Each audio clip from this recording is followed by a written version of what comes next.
Mwalimu, tuambie kwanza maandalizi yenu kwa mpata break kidogo hapa ya FIFA kama JKT Tanzania kwako kama kocha inakujenga kwa namna gani?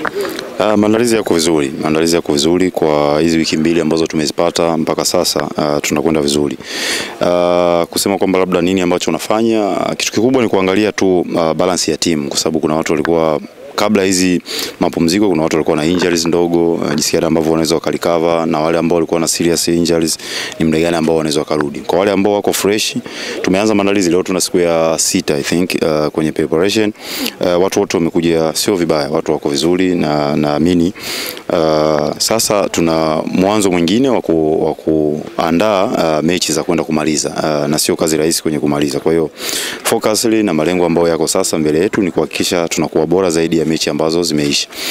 Tumejaribu kuangalia zile mechi ambazo tumezifanya, nini ambacho kizuri na nini ambacho sio kizuri, kuboresha kwenye kila department, mchezaji individual na collective, kuona jinsi gani tunakuwa bora.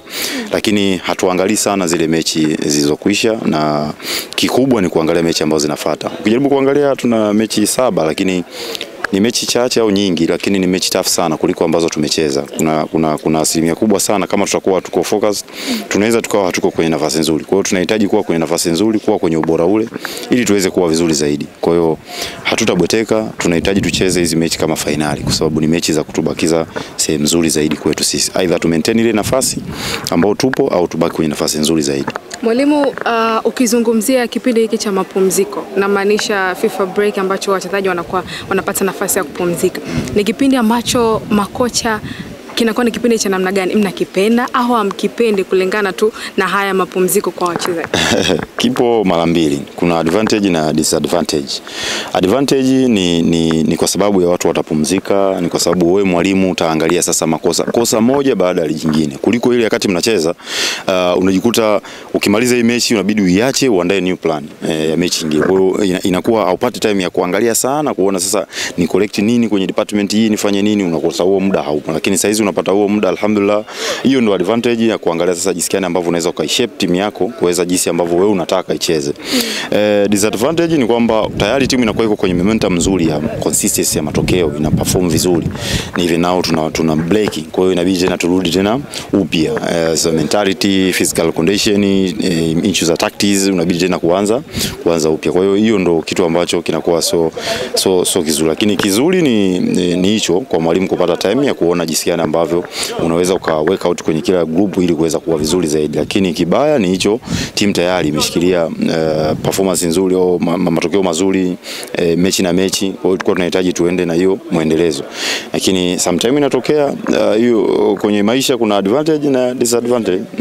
Ili kumaintain sasa ile momentum, sababu wakati mwingine ligi inasimama wakati timu ndio iko kwenye form nzuri kweli ya kupata matokeo kwenye wachezaji.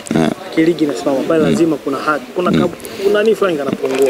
Kama mwalimu gani unatumia kuhakikisha kwamba hata kama ligi inasimama kwa muda mrefu, wiki 2 wiki 3, basi mkirejea mnakuwa angalau na kwanza huwa natoa ratiba kwa kila mchezaji, kwa kila group, kwamba atakapokwenda kupumzika nini afanye after 5 days. Au kama tuna mapumziko ya wiki 2 basi naanza 5 days. Kama tuna mapumziko ya mwezi mmoja basi baada ya wiki 1.5 kila mmoja nini afanye. Nafanya utaratibu kwa sababu ili kumpata mchezaji akiwa kwenye top level, we need kumsaidia akiwa nyumbani nini ambacho anaweza kufanya baada ya mapumziko.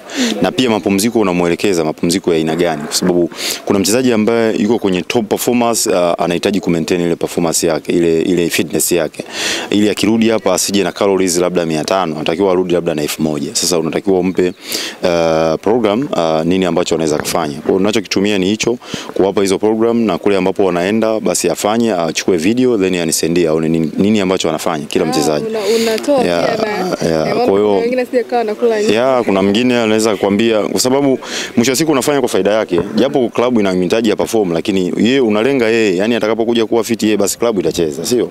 Kwa hiyo unamsaidia kwa njia hiyo, na kingine unamrushia videos ambazo tumecheza mechi za nyuma, video analysis, yani unamuonyesha kwenye department yake nini ambacho amefanya.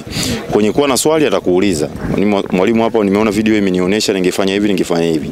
Sasa Ninachofanya zaidi ni hicho, na najitahidi sana kufanya Zoom meeting sometimes au call meeting mimi na yeye, na kumuelewesha nini ambacho cha kufanya kwenye mapumziko, ili anaporejea kwangu mimi sasa nakuwa najua naendelea kufanya nini. Mwalimu, kwa kumalizia, umeona nini sasa kwa mlinda mlango kwenye mechi dhidi ya timu ya taifa ya Morocco kwa maana Taifa Stars, lakini pia how do you rate performance ya timu yetu kama mwalimu? Nikianza na goalkeeper, for the first time nimekuja JKT nilivyomuona, na mechi za nyuma wakati nilikuwa namwangalia, kuna vitu alikuwa navyo lakini alikuwa kama amejiblock fulani. Tulikaa chini na mwalimu wake wa makipa na kumwambia kwamba saizi unatakiwa uwe kwenye level gani. Ana talent kubwa sana, na sisi walimu kazi yetu ni kuiendeleza na kumweka kuwa bora zaidi. Aisaidie klabu, ajisaidie yeye pamoja na taifa. Kucheza vibaya na mwanzo wa mechi kama zile amecheza. Naamini mechi alizocheza kwenye ligi zimemjenga, mechi alizocheza Mapinduzi Cup zimemjenga pia kwa sababu ni international games. Naamini kama ataendelea kuaminiwa na kupata nafasi, basi anaweza kuwa goalkeeper mzuri sana kwenye nchi na akatusaidia sana kwa sababu ya height yake, age pia sio mkubwa sana, ni bado kijana. Na sisi walimu tunatakiwa tuendelee kumsaidia pale penye ambapo tunahitaji kumsaidia. Ni kitu kizuri kwake. Lakini kwa performance ya timu yetu, plani ya mwalimu ilikuwa vizuri sana in first half, kwa sababu unacheza na timu ambayo ikishakuwa bora kwenye mpira, yani timu yenyewe iko bora na mpira, inaamini sana kwenye kubaki na mpira, na ina mostly players ambao wapo pale ni more talented players ambao wako pale wanatuzidi, yani huo ndio kweli, wanatuzidi mbali sana. Inaweza kuwa individual, inaweza kuwa collective, kwa maana wanacheza ligi ambazo wenzetu ziko juu sana kwenye level ya juu, lakini you can see now first half ilikuwa good discipline kwenye wakati hatuna mpira sana. Hata wakati tuna mpira kuna moments zilikuwa zinatokea, kama tungeweza kuwa na umakini zaidi basi tungeweza kuwa na nani, lakini second half concentration ilipungua, kidogo, kupelekea zile goli za haraka. Naamini kama wale wasingepata zile goli ndani ya ule muda, mechi ingeweza kuwa nzuri au ingekuwa mbaya kwao, kwa sababu unajua wenzetu Waarabu huwa wanataka kuforce. Kwa hiyo kungeweza kutokea kitu chochote tu ili mradi wale washinde. Ndio kaliba yao, yani iko hivyo. Lakini unaona baada ya goli moja uliona kama timu yao ilitulia kwanza. Ile Morocco walitulia, wakarudi kwenye kucheza kawaida. Yani wakawa kila kitu wanafanya kawaida. Walipopata ile goli ya pili, bahati mbaya ile penalty, basi wakaona sasa mechi wameimaliza. Lakini tumedevelop. Mimi nakumbuka miaka ya nyuma tucheza na Morocco, almost mzo kafungwa goli kuanzia 4-3, yani 4-3, yani hizo ni goli ambazo hazipelei. Mkifungwa chache sana yani ni 3. Lakini tunaenda tuna improve kidogo, naamini na kuna siku tushawafunga, naamini kuna siku hawatatufunga, kama jinsi ambavyo vilabu vilikuwa vikihangaika kwenye mashindano ya kimataifa, walikuwa wanaenda nje wanafungwa na timu za Kiarabu, fungwa 4-5, lakini sasa hivi imekuwa tofauti. Kwa hiyo time itafika na sisi tutakuwa kwenye hiyo hali. Mwalimu, unajivunia kiasi gani kuwa miongoni mwa walimu wachache ambao wametoa mchezaji kwenda kuitumikia timu ya taifa? Niseme ni Mungu. Siwezi sema najivunia sana, kwa sababu ni kazi yetu. Ni kazi yetu si walimu kuwaweka vijana kuwa bora ili walisaidie taifa. Yaani pamoja na kuwa kwenye club na maisha yake, lakini kinachofuata ni taifa.